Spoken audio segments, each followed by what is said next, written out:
Charles, we're here today at Musgrove Park Hospital. What's the purpose of the visit? Well, we've just ridden in this morning and we are here to see Hayley Peters, who's the chief nurse, and Peter Lewis, who's the chief executive. And they've in the past indicated their support for the Grand Western Greenway.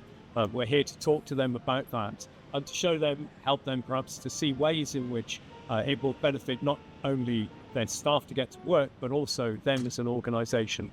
So I'm just going to go park my bike and then we'll get to it.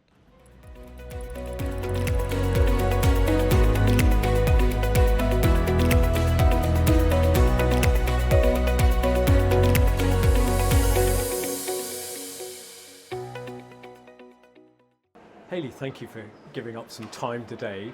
Can I ask you to just introduce yourself and tell us a little bit about your role in the organisation here? Sure. My name's Hayley Peters and I'm the Chief Nurse at Somerset Foundation Trust. So we're quite a large healthcare organisation serving the people of Somerset, and Musgrove Park Hospital is one of our many sites. And as you know, the Grand Western Greenway is hoping to bring an active travel route between Wellington and Taunton that will come to within a very short distance of the front door of the hospital. How do you think that that's going to affect not only the people who work here, but also the people that you serve? Yeah, the benefits are significant for us in terms of colleagues that live in and around Wellington. Them being able to access a cycle route to work will prove to be enormously beneficial for their health and well-being, and reducing our carbon footprint in terms of the numbers of vehicles that currently travel along the A38. Yep. And also patients and carers, giving them the choice about how they travel to work, because not all of our patients are frail or elderly. Some of them might want to access appointments differently. So there's huge benefits for us, not just in terms of colleague health and well-being and reducing our own carbon footprint and the numbers of cars, but also improving the health of our population, because we know that cycling and walking to work is a much healthier form of travelling to work than jumping in a car. So the Trust has obviously its own goals in terms of sustainability and carbon reduction.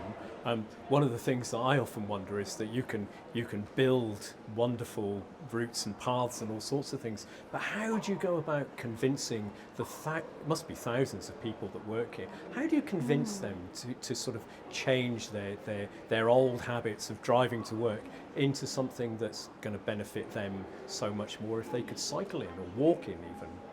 I guess Somerset Foundation Trust has got about 14,500 colleagues, but of course they don't all work here on the Musgrove Park campus. So my own experience of living in a different county, I lived in Devon, where the cycle route from Exmouth to the Royal Devon and Exeter was built about 10 years ago. Yep. And we saw year on year the number of people cycling to work improving, with our own investment in facilities like showers and lockers and so forth. But there's certainly a role for us as an employer to make sure that the infrastructure is right here at Musgrove Park Hospital, and I think it would be fair to say that it's not all that we want it to be at the moment, but that we're committed to improving it. But the pressure of people turning up on their bikes is often the thing that creates that change, so that you see lockers and showers and new buildings have new bits put into them that help everybody. So thank you very much, Hayley. That's really positive, and we hope that in the future we'll be cycling in to see you next time. Thank you ever so much. Peter, perhaps you'd introduce yourself for us. Thank you. Yeah, hello, Peter Lewis, Chief Executive at Somerset Foundation Trust. We provide acute care, community care, mental health care, and care in some GP practices across the whole of the county of Somerset. Thank you for giving up some time to be with us today. It's very good of you, busy as you are, to talk about the Grand Western Greenway, which is a piece of infrastructure for active travellers that's going to come from Wellington to within a very short distance of your front door. How do you think that that's going to affect you and your organisation and the people that you serve as well? Well, I think that's just it. There are two really important things here.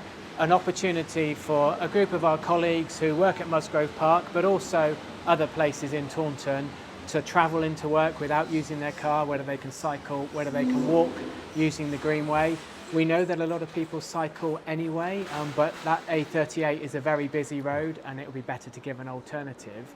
But also there's a real opportunity here for people generally in the population to use that facility and that infrastructure, as you say, for the benefit of their health. We know that exercising, whether that's cycling, whether that's walking, has a real benefit on people's health. And from our point of view, we want to help people remain healthy for as long as they can, because if they remain healthy, we don't then have to provide some of the care that we have to provide when they get sick. So it's really important for us to be supporting it from a population health perspective, not just for our colleagues. And for your colleagues as well. I mean, it would influence their health, which must be an issue that's constantly in your mind. You know, people who are sick aren't able to come into work, and seeing their general health improve must be a real positive for you. Without a doubt, and we very much want our colleagues to stay healthy.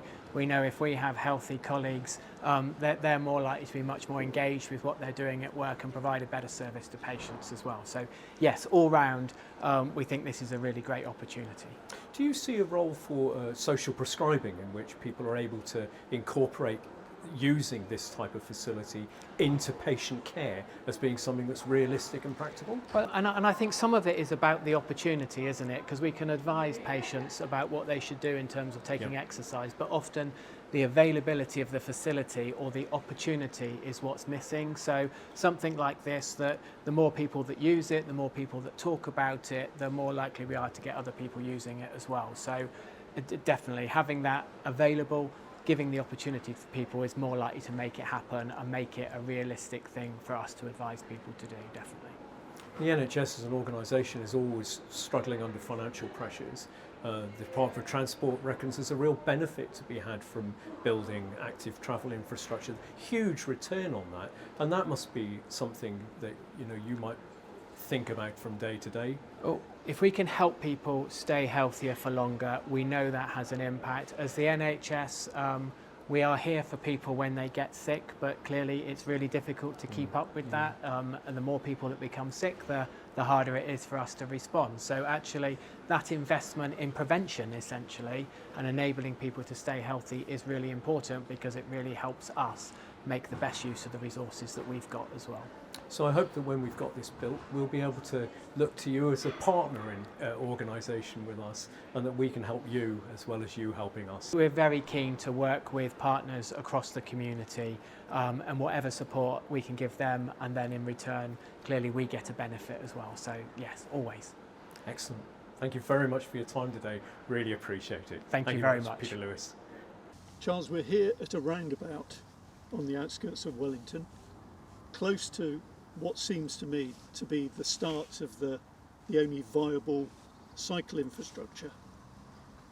What was your experience of cycling back from Taunton to Wellington after your interview? Yeah, it's not a pleasant one. The A38 is a very, very busy road with no infrastructure. This is the first point at which we encounter any infrastructure at all, and it's busy, it's unpleasant, but it's quick and relatively incident free. But with big HGVs and hundreds of cars skimming past your elbow, it's not one you look forward to, I have to say. Your interview with Peter Lewis and Hayley Peters at Musgrove, how did that go? Well, very well.